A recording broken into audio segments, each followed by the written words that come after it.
look at it. I've got it. Yeah, it's nice. Sounds good to me. It's Now, about what are these little this big. turkeys? I'm the wrong guy to talk to. This tall, I with have a no little opinion emblem when it on comes the to top. these things. I What just are show these? up. Not Ducks? sure. Ducks, that's what they are. Little Ducks. miniature ducks. Solid sugar. We caught them this morning. Really? How cute. In a little puddle. In the They swim in pond? no puddle. The pond is too big for these. Solid sugar. Really? So, tonight we have a very interesting discussion, which is going to be touching upon the theme of this week's holiday, which is Purim. Oh. Purim is Wednesday night and Thursday. So tonight we are going to be talking about the relevance of the story of Esther.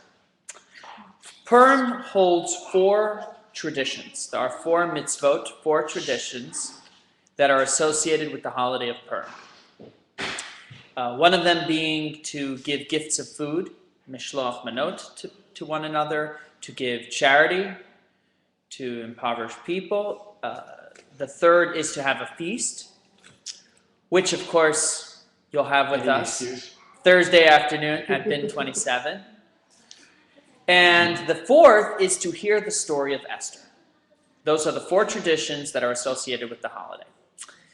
And if you read the story of Esther, it's a very interesting story. It talks about Haman, of course, and how he tried to annihilate the Jewish people. And because we're dealing with Haman, and Haman is not just another tyrant in our history. He comes from a very, very unique family. It's the family of Amalek. This is a tribe that existed for hundreds of years before the story of Esther, going back to when the Jewish people are traveling through the desert after leaving Egypt. After the Jewish people leave Egypt, they're traveling through the desert, they get the Torah on Mount Sinai, and everyone is in awe, even a little bit fearful of the Jewish people, because now they've seen that this is a special nation with a special God that can really bring about miraculous events, and no one would dare touch the Jewish people at this point in time. Until a nation comes along, the nation of Amalek, and they say, we're going to attack the Jewish people. And ultimately, they're defeated. But they open the door for everyone else. And the analogy that's given is when you've got a boiling hot body of water, pool, a bath, nobody wants to go inside. One brave kid says, oh, I'll do it, or a very cold pool. He jumps inside and he burns himself or he freezes. But for everyone else, it seems, it's not so bad. Look, he did it. It's not that bad. So that's essentially what the nation of Amalek did for the Jewish people. And they kind of opened the door. And from that point on, they became the arch enemy of the Jewish people. Every generation subsequently, to the point where God tells Moses that they should be eradicated. This nation can do no good. They should be taken out. And later on, the story continues. In the times of the first king of the Jewish people, which his name was Saul, all right, that's where the name Saul comes from. Saul was the first king before David, and Saul is told, look, this nation of Amalek still exists on your borders. It's time to wipe them out.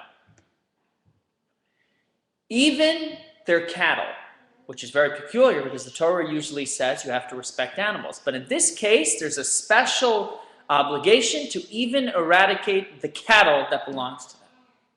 And the reason is because this nation of Amalek was a nation of sorcerers, and they used to change themselves into animals.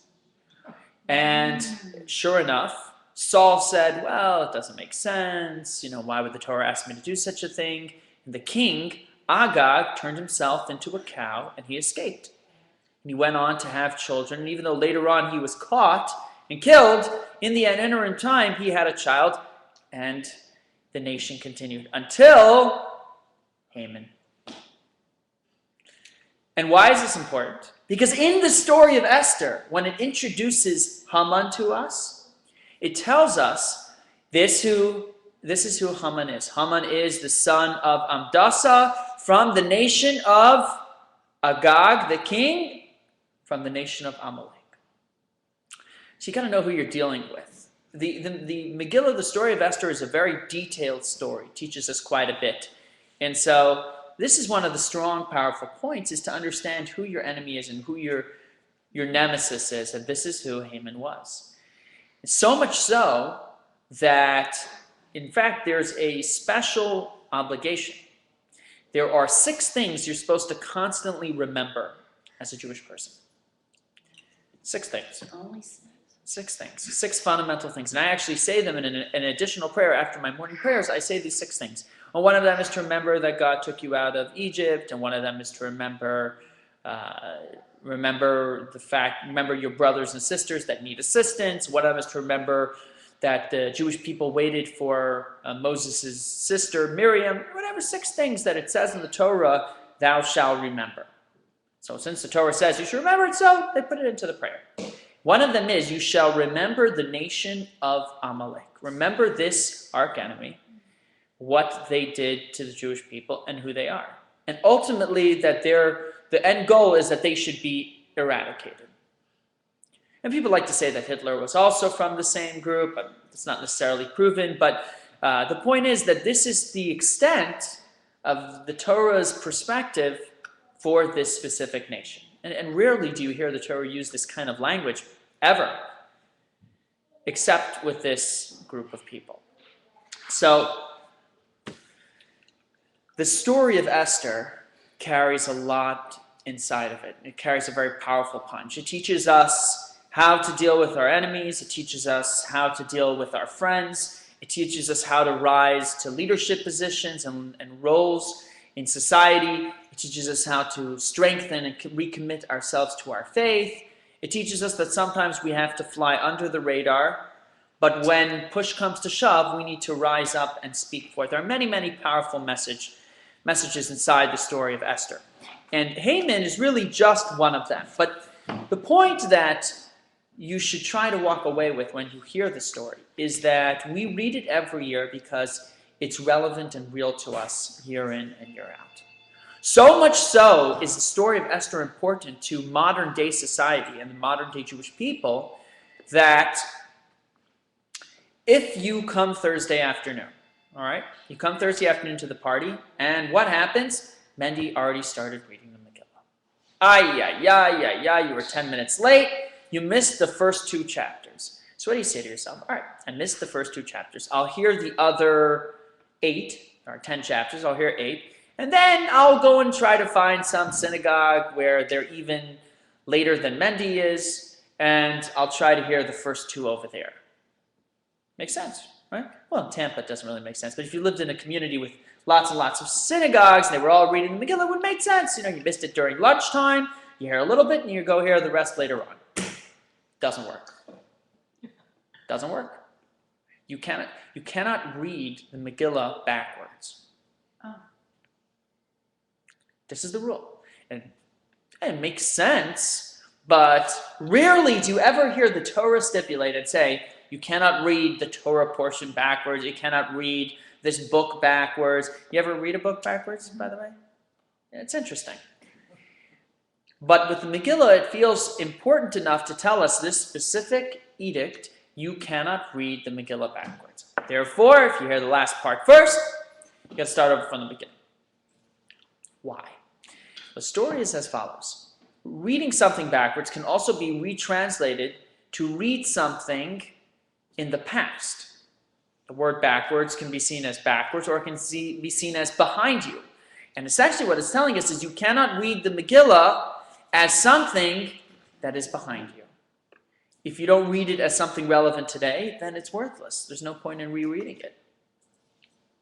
It's not just a test of how quickly my mouth can move, although every year we discover new heights. It's real and real relevant. And actually in the 9th chapter it says, and these ideas, these happenings, these occurrences are recreating themselves every single day till this very day. And that's what we say. So we have to be able to find real relevancy from every message, from the messages of Haman to the messages of Esther to the message of Mordecai. And while I may talk constantly about how all tradition has to be real and relevant. Here, the words are being set for us. They're telling us, if you can't find relevancy, it's not worth it. So considering that, let's take a look at some of the concepts that are discussed in the Megillah. So the Megillah, story of Esther, starts off by setting the scene. It doesn't start off, you would think, what's relevant to us was the annihilation of the Jewish people, how they were saved, right? But for whatever reason, the Megillah, the story of Esther, starts with the king Achashverosh. It tells us, here there's this king Achashverosh, and he's living as the ruler of the Persian Empire, and this is the empire of the time. They ruled all the way from India, all the way around the world, and they were the civilization of that specific time. And he decides to make this big, big, beautiful feast. And on the seventh day, and now I'm reading what it says, the king's heart was merry with wine, so he orders his 7 chamberlains who ministered in the presence of the king to bring Vashti, his wife, the queen, before him with the royal crown. So he decides he's going to make this huge feast for everyone, and of course he's drunk, and he says, all right, we're going to bring out the queen. But the queen refuses to come at the king's behest, and obviously the king gets very angry. What do you mean the queen doesn't want to come out and see me? And so the king says to the wise men before him, to his advisors, what should we do? What should we do? The queen doesn't listen to me. What should we do? It's a slight to the king. So according to the law, what shall be done to the queen when she doesn't listen? So all of a sudden Haman pops up, and Haman says, you know what? This is not just an issue with Vashti, with the queen. If she is allowed to get away with not listening to her husband, she's going to set the path for women not to listen to their husbands. That's when it started. Except, Artie, the response is by the king is, you know what, you're right, therefore we have to have her killed. So apparently it wasn't effective. So the queen gets killed. Queen Vashti, kaput. Then, I'm just telling you what's written. Before you go into any detail, just understand what it tells you. Then, he wakes up the next morning, he's a little bit more sober, and he's depressed. He's just killed his beautiful queen. So what do his advisors tell him? All right, let's make... Find another one. That's right. Let's make a beauty There's more where pageant. she came from. Let's make a beauty pageant. We'll find the prettiest maidens in your entire empire. We'll bring them before you. You can choose whichever one you'd like, and that will be your queen. And the king loved the idea. He sets off his advisors, and so on and so forth. And then eventually Esther gets picked and becomes the new queen. So, according to, and here's where it gets interesting, this is the basic raw text. Now, the Talmud, in the oral tradition, goes into greater detail as to what exactly took place and how these events ultimately came about. So, in fact, it says that he wanted his wife to come completely naked to the party. Seriously. Now, consider the fact that nudity in that period of time was not like nudity today. It wasn't any big deal. Well, I don't know if it wasn't any big deal. There was still some level of revealness. You couldn't hold anything back. If a woman was skinny, she was seen as skinny. If a woman was obese, she was seen as obese. If a woman had a good figure, she was seen as good figure. So there was still something to be considered, but it wasn't more about morality or values. It was more about everyone seeing everything out in the open. And do I want everyone to see that? Am I comfortable or confident with it? But it wasn't an issue of morality and values. It was more if vanity itself said I should wear clothes or not. You understand the difference? Today, a woman may be very beautiful, but she still understands that it's not right to walk around like that. then it had nothing to do with that. It was all a question about vanity. If my vanity was increased through nakedness, no problem. If it was decreased through nakedness, then I have an issue. So here's what the Talmud says. Very interesting. It says, they're having a party, and the seventh day comes. The seventh day of the party comes, and finally, the seventh day, he decides, we're going to have a discussion about where the prettiest women are from. So one of the guys that's sitting with Ahasuerus the king says, oh, the prettiest women come from Midian. The other one says, no, Persia, right here, those are the prettiest. The prettiest are from Persia. And the king finally pipes up. He says, you know where really the prettiest are? Babylonian. Because that's where his wife is from. Vashti is from Babylonia. Her grandfather was King Nebuchadnezzar, who ultimately destroyed the temple. And so actually her husband is not from royal blood, and she is. So he says, I'll show you the prettiest woman. It's my wife from Babylonia. Would you like to see her? And they say, sure, but why don't you ask her to come naked so that way we can see her true beauty, that she's not obscuring anything. So the rabbis explain, why did these events come about? Because Vashti was a wicked, cruel person. She used to specifically hire Jewish servants, and she would force them to walk around on their Sabbath without clothes, and force them to do works which transgressed their Sabbath.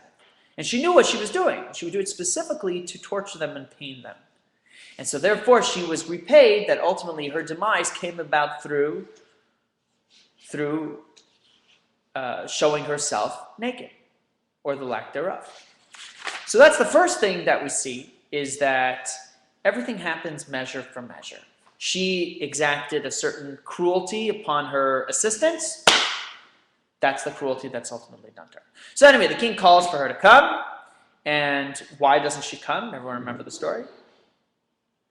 Something happens to her. She breaks out. The rabbis argue as to what it was, but she breaks out with pimples, hives. Or some of the rabbis say that she grew a tail. And now you understand why she had a problem showing up, because she couldn't conceal it, because they wanted to see her in her birthday suit. There was no concealment possible. So she starts to argue with her. She tells the servants, go tell the king that I'm not coming. She doesn't tell him why, because she doesn't want to embarrass herself. But she simply says, I'm not coming. Tell the king that he's a drunken fool, and that my father could drink as much as 1,000 men and wouldn't get drunk. And here the king, he has one drink and he's drunk. I'm not going to support his debauchery. This is what she says. And obviously the king doesn't respond well to that, and he has her killed. But the question is, why is it so relevant to go into such great detail and tell us where the king was located, how big his empire was, how far his reach was, about his wife Vashti, and how she didn't care about her servant, the Jewish women that served her, and ultimately her demise? What relevant message for you and me today is there in telling us the story about the queen and how she's ultimately killed? The story could have easily started and said, there was no queen, and so the king set out to look for a new queen, and he found Esther, who was beautiful. Or the story could have started and said, oh, the king Ahasuerus was married to Queen Esther, and why is it so relevant to tell us this part of the story? Strangely enough. So you have to understand, who are these characters that are taking place here? They're not just simple people.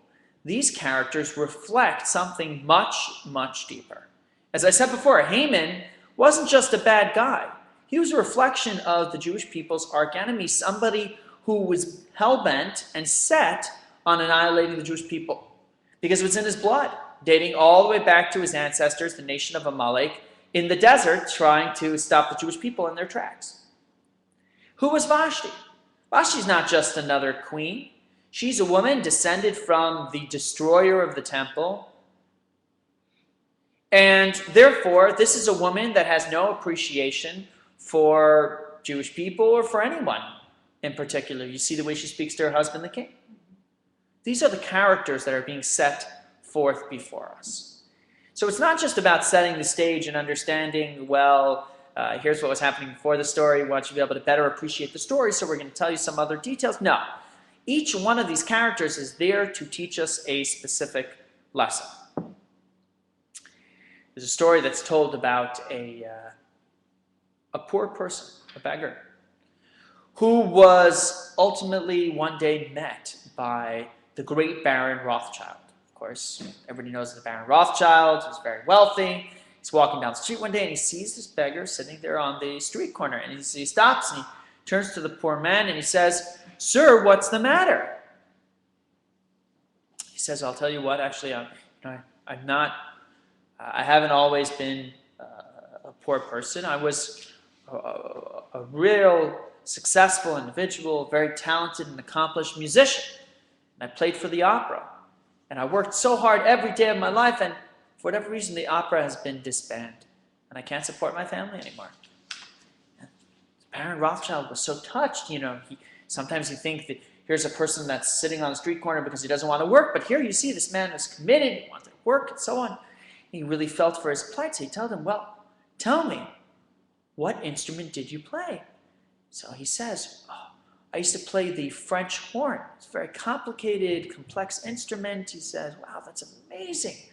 I happen to have," he says, "What happened to you?" He says, "Well, I was the most unluckiest musician in the world." "Really? You're the most unluckiest musician in the world?" He couldn't understand why. He says, "But you play the French horn?" "I happen to have a French horn with me in my trunk."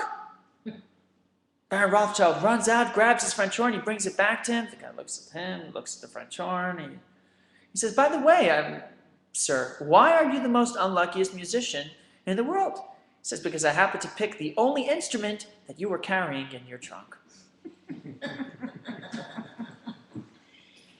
You could have said accordion. He would have a better shot with accordion. That's probably true. So the reality is that dishonesty is designed for one purpose. Why are people dishonest? Because they feel that the truth is unacceptable.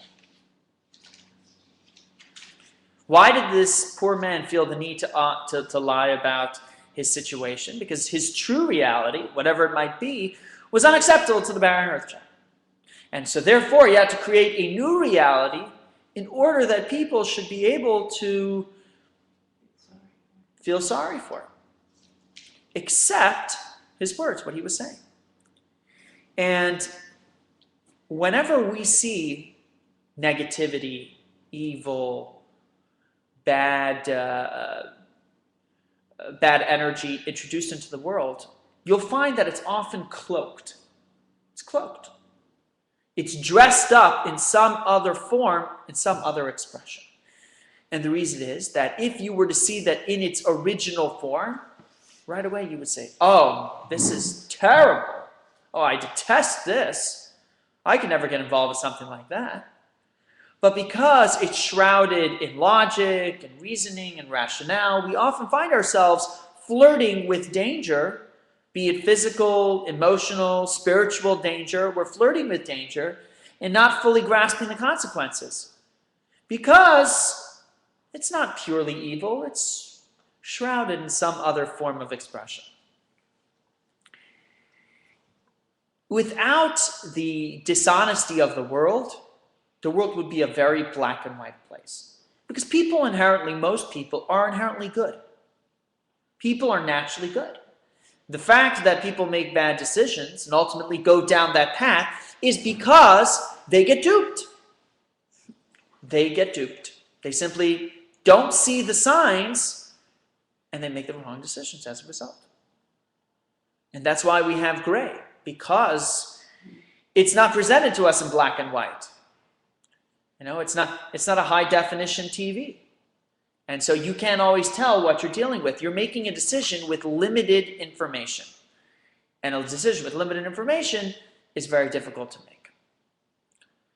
So, this woman Vashti, this Queen Vashti, she represents evil, plain and simple. This is a woman that has it in her blood, as we said, like Haman. This is a woman that has no respect for other people, other traditions, not just Jewish people, anyone in particular. And this woman is ultimately being called forth. Think about the events, Artie. She's being called to come forth without any clothes. What does that signify? That signifies her being told you have to express your true nature. Total honesty. Total honesty. Total exposure.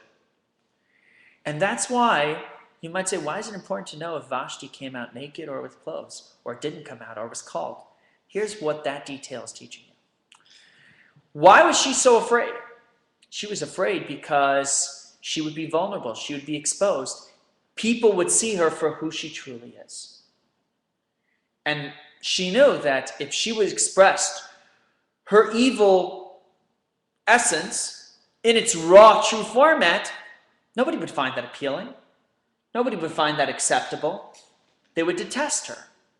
That's what she feared. And that's why ultimately she didn't want to go.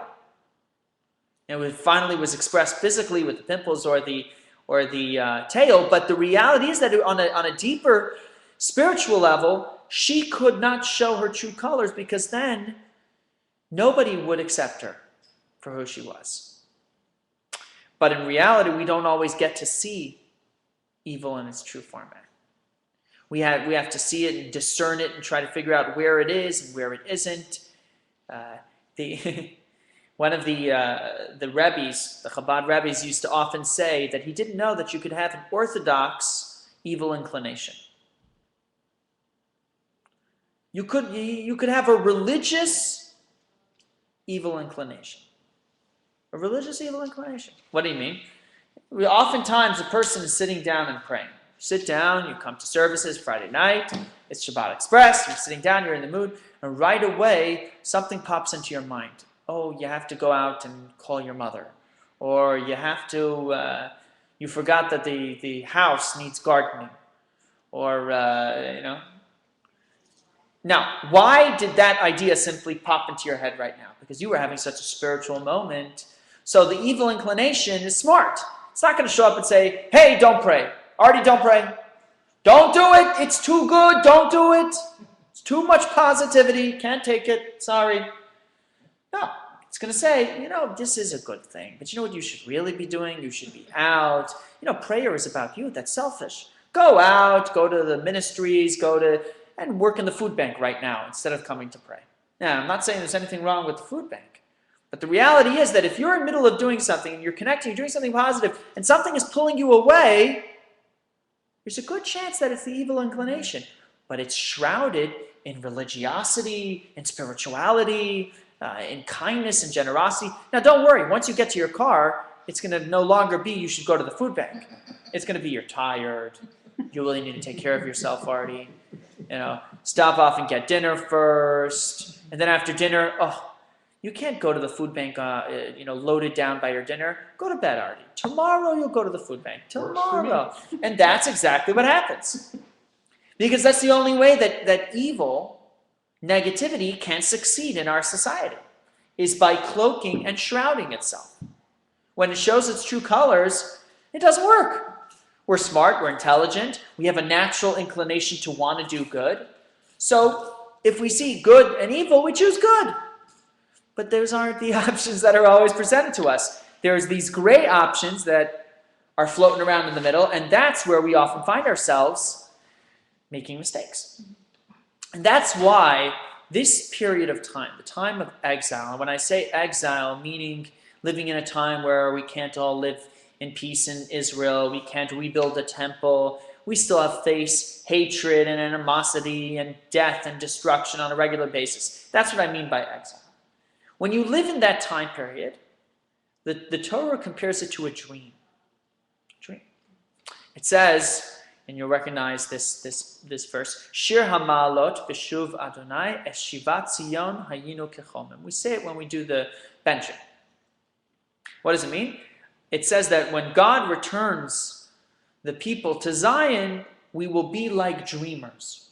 When ultimately exile ends, He'll say, oh, dreamers, it's time to come back to Zion, to Israel. Why are we considered dreamers? Why is this period of time considered like a dream? Because in a dream, you're in a different reality. You don't see things clearly for what they are. What happens in a dream? You can have, it says, an elephant can be flying through the eye of a needle. In a dream, it's possible. You're not limited by the boundaries of time and space. You could be hanging out with people that are deceased, or you can see people that are to be born, because you're not confounded to the laws of nature that govern you on a regular basis. Because your brain isn't really working. Your higher functions of your brain are dormant. They're sleeping. They're turned off. Only your basic neurological functions continue to exist, enough to keep you alive. To the extent that the sages used to say that death, sleeping is 1/60th of death.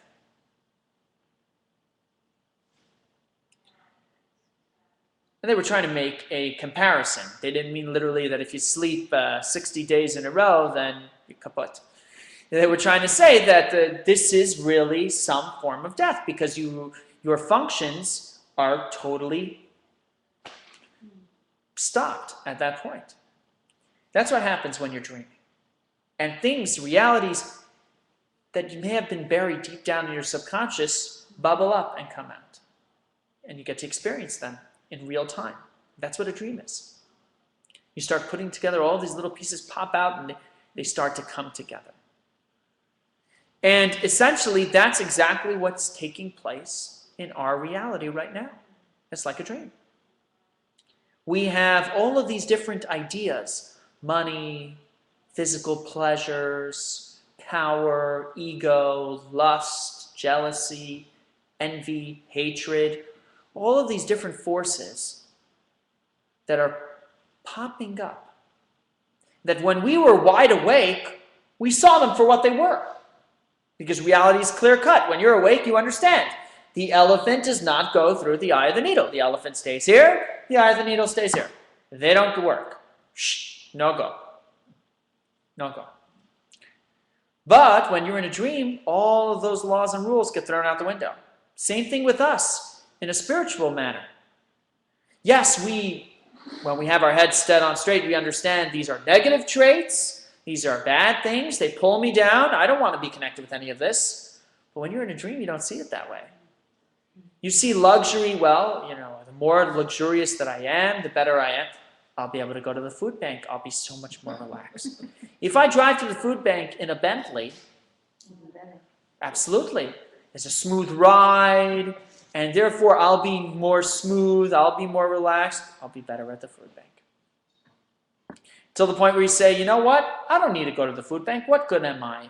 I'm going to send my assistant. Let my assistant go to the food bank. Because my assistant is so much better and so much more skilled than I am. And this is how it works. So, you're in a dream. You're not seeing clearly. You're not thinking logically and rationally. You're allowing these cravings and desires that were buried deep down to sort of bubble up straight to the top. And that's what takes place.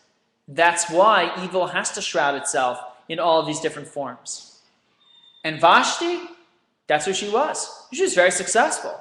People thought she was beautiful. She was very successful as long as she kept everything concealed. People thought she was this sweet, demure, beautiful queen. But all of a sudden, comes along this feast, and the first story of the Megillah of Esther tells us things are going to be laid out quite clearly now. Vashti, no good, she has to go.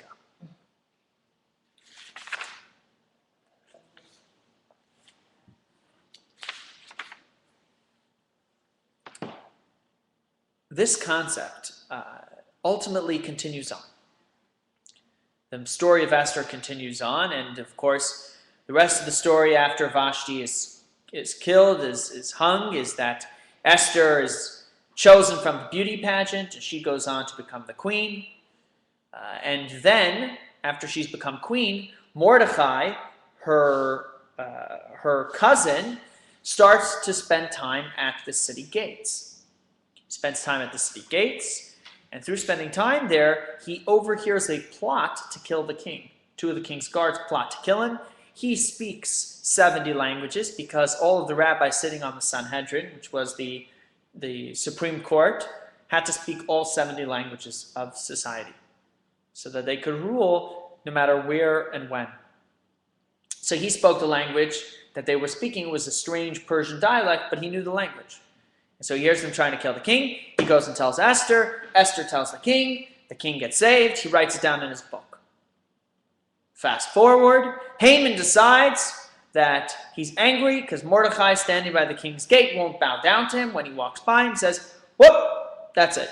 I'm going to take revenge. I'm going to kill all the Jewish people. He comes to the king Ahasuerus. He says, I'm going to kill all the Jewish people. The king says, you sure? He says, yeah, we're going to kill them. He says, all right, let's kill them. They set forth a day. We're going to kill all the Jewish people on this day. The news comes out. Mordecai hears that. Oy vey! He rips his clothing, puts on sackcloth, ashes. Terrible, terrible. Comes to tell the queen. And the queen says, what should I do? He says, you got to talk to the king about it. He said, I got to talk to the king about it. The king didn't call me. You're not allowed to go to the king unless he calls you. That's punishable by death. And the famous words Mordecai says, maybe you only became queen just for this moment. Just for this moment is why you became queen. So she goes and fasts, and she calls the king. She comes to the king without being called, and the king sees favor in her eyes. And ultimately, he says, listen, Esther, you're my queen. What do you want? I will give you up to half the kingdom. I'll give it to you straight up. I'll write you a check. Right here, right now. She says, no, I don't want anything. Just come to a party of mine. Okay? So she makes this beautiful party. She invites him, the king, and Haman. They come to the party. They're playing at the party. It's great. It's beautiful. They finish the party. They go home. The king can't sleep. Wakes up in the middle of the night. He can't sleep. Says, bring me my chronicles. Because that's what helps me fall asleep, is reading stories about myself. That's what I do. Is that what you do, Diane? That's what the king does. He reads stories about himself. That helps him fall asleep. So they open up the book and they start to read the story. Oh, here comes the story. Mordecai saved the king. Reads through the whole story. He says, was he ever repaid? No. Maybe that's why I can't sleep. My conscience is getting to me. We have to repay the king. Just as he's saying that, who's walking along in the courtyard? Haman. You know why? Haman decided he's going to ask the king special permission to hang Mordecai on a gallows. He can't wait till all the Jewish people are going to be annihilated in a couple months. He's got to get Mordecai done now. So he's going to ask him for special permission. So Haman walks in. The king says, oh, thank God you're here, Haman. I had a question I wanted to ask you. What shall be done to the man whom the king wishes to honor? What does Haman think? What would you think? Who's the king talking about? Moi, right? Who would the king want to honor more than me? So Haman says, all right, slow down. Let's think this through. First of all, give this guy your crown. Then we're going to give him royal clothes, silk royal clothes.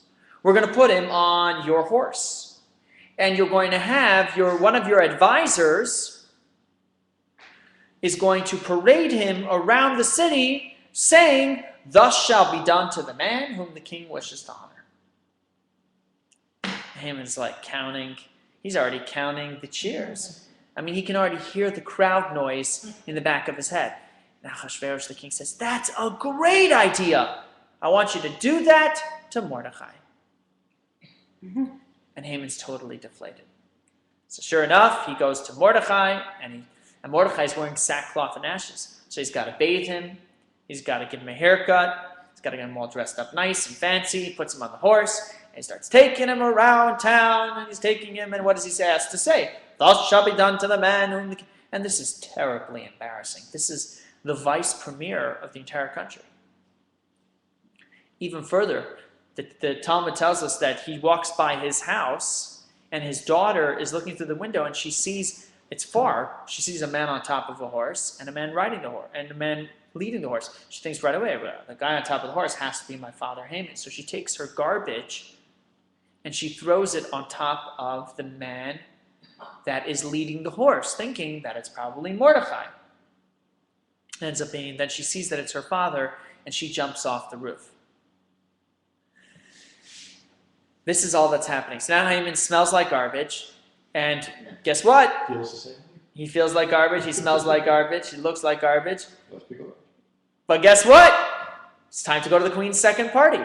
Queen has invited them to a second party. The messengers arrive from the king's palace. Time to go to the party. So right away, he smells bad, but he gets to get cleaned up as fast as he can. He comes to the queen's party. And again, the king says, listen, parties are great, Queen Esther, but tell me, what's bugging you? What's going on? She says, well, I'll tell you what. There's a man that wishes to destroy me and my people. And the king says, which people? I don't even know who you are, where you're from. You've never told me what your nationality is. He says, well, she says, it's time to tell you I'm Jewish. And there's a man that wants to destroy me and my people, and he's sitting right here, and his name is Haman. And the king says, what?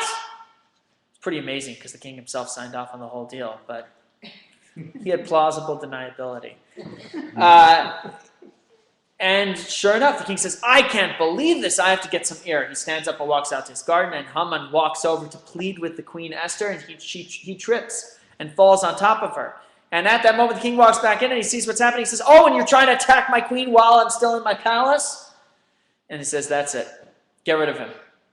And so a little servant walks in at that time and says, well, you know what, Mr. King, you should know that this guy, Haman, he just built the gallows for Mordecai. He says, really? Why don't you hang him on that gallows? So he ends up getting hung on the gallows that he built for Mordecai. And then the queen starts talking with the king, and the king says, this is crazy, what do we do? He says, we have to rescind the decree. The king says, but you can't take a decree back. Can't take it back. There's no return policy. Once it's out, it's out. So he issues a new decree encouraging and asking all the Jewish people to stand up, rise, and fight to protect themselves on this and this day. And so just like that, the day comes, and they all rise up, and they fight back, and they destroy all of the people that tried to kill them, and everything is fine and dandy. And eventually, King Ahasuerus and Esther have a son, and he helps to rebuild the temple. Their son helps to rebuild the temple in Jerusalem. So it's an amazing story. You can learn so much from this story, and every point in the story is powerful and important. But the first thing to notice and reflect on is the fact that there's no major miraculous event that takes place. Everything kind of just, it happens to be the right place at the right time, and coincidence, and just kind of comes about. Now, when you take a look back and you look at the whole story of Esther, you say, wow, that's amazing. But if you look at any specific event, was there anything truly miraculous? Like Hanukkah, where you have oil lasting for 8 days, or the splitting of the Red Sea, or something like that. There really isn't.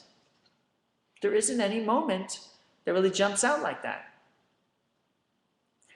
So it forces you to reassess and reevaluate what really is a miracle. What really is special events? And that brings you back to society today. It brings you back to the dream that we live in. The dream that we live in right now, where you don't have black and white, you have lots of gray. Right? You have a choice how you can look out at the world around you. Because everyone has gray that you can't run away from. You cannot run away from the gray. You can wish that life was black and white, but it's not, and it never will be. So you have a choice to look at that gray in two ways. Your first option is to look at the gray and say, the gray is a total representation of evil, right? Look at Vashti. Look at the Queen Vashti. She represented evil. This is all bad. Money is bad. Luxury is bad. The world is bad. Physical life is bad. Food is bad. Sleep is bad. Physical intimacy is bad. It's all bad. Because it's all gray. So walk away from everything. And people do that. They go and they live in remote corners of the earth. And that's their method for dealing with that gray. And they have a legitimate concern. Right, Artie? They have a legitimate concern because it's true. A lot of this gray comes from society, it comes from negative, physical, materialistic places. These people have realized that Vashti was hiding it all along, but once she took off her clothes, they saw it for what it is. So now when they look at the gray, they say, no, I don't want anything to do with it. That's one method of dealing with it. Is it effective? To a degree. Someone that closes themselves off from society, an ascetic, they go and live somewhere in a remote town or village, off the grid, as you ever hear the term, right? We live off the grid. No running water, no electricity, off the grid. When I was in Ukraine, I visited some villages that were actually like that. No cars, horse and buggy, and it was quite interesting. I was visiting a gravesite of a famous rabbi, so the woman said, oh, I'll get you some water. She brought out a kettle and put it on an open fire. And that's the way they purify the water. But anyway, that's one option that's available to you. Then we have another option. The other option is to look out and say, you know what? The gray is gray. And there's stuff in there that's not great, without question. We have to be really shrewd and really keen. But there's also great stuff in there as well. The gray is a mixture. It's a mixture. It's nature. It's the normal flow of events. And the normal flow of events can be interpreted and viewed in many different ways. It's up to you. Here, look at the story of Esther. It's in nature. It was just the natural flow of events that was taking place. She happened to be in the right, Mordecai was in the right place at the right time. Esther happened to be beautiful, so she's picked by the king. Haman happens to fall on top of Esther. Haman happens to walk in while the king can't sleep. Everything just kind of comes about. It's all gray. There's no black and white miracle there. There's nothing super special that's taking place. But if you're willing to look at that gray with the right perspective, you can see something very powerful in there. You can see how nature itself is spiritual. How the physical world itself can be positive, can be productive, can be invigorating, and not just an expression of negativity. But you have to be willing to give it a chance. You have to be willing to say, you know what? I'm going to stop and evaluate each situation that's presented before me. I'm not going to write off every luxury, every physical pleasure, every physical entity and material entity in my life. Some of them are good. You're good, Art. Some of them are good. Sometimes you do need to go home and take a nap before you go out to the food bank. And sometimes you don't. And that requires a person to evaluate and look at the situations that are presented in front of them. But don't run away from society just because it's not black and white. Embrace it. Understand that it's not always going to be easy. It's not always going to be simple. There's going to be situations where you think you have made the right choice, and then you think you haven't made the right choice. But don't say, I give up. Don't give up and say, I'm walking away from the whole physical existence, or I'm just giving in. Whatever comes to my craving and desire, whatever my gut tells me, or whatever other bodily inspirations you get, I'm just going to go with the flow.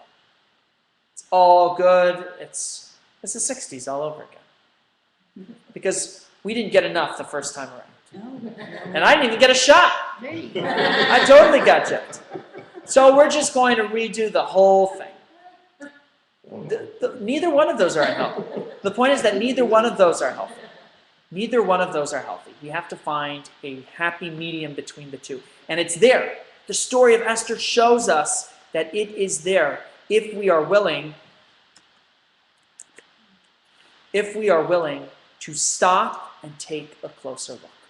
And that's what you should reflect on when you're reading the Megillah. You should be considering that this is a real and relevant story to me. This is reminding me that nature can be powerful.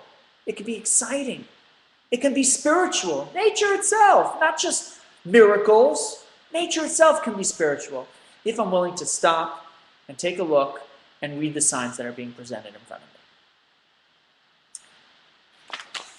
That concludes tonight's discussion. Next week, we will talk about Jewish reality versus Greek ideology. Did Plato get it right? Very interesting discussion. A little bit of philosophy, but also very, very practical and very, very real. I want to remind everyone that this week is Purim, Wednesday night and Thursday. Everyone should come to the Purim party. No questions asked. Even if you can only come for 15 minutes, it's 6 o'clock Thursday night at Bin 27 on Kennedy Boulevard. And at the party, you'll be able to fulfill all of your Purim obligations. You can give charity, you can give gifts of food to your friends, you can have a feast, and you can hear the story of Esther. I want to thank everyone for tuning in tonight and for joining us.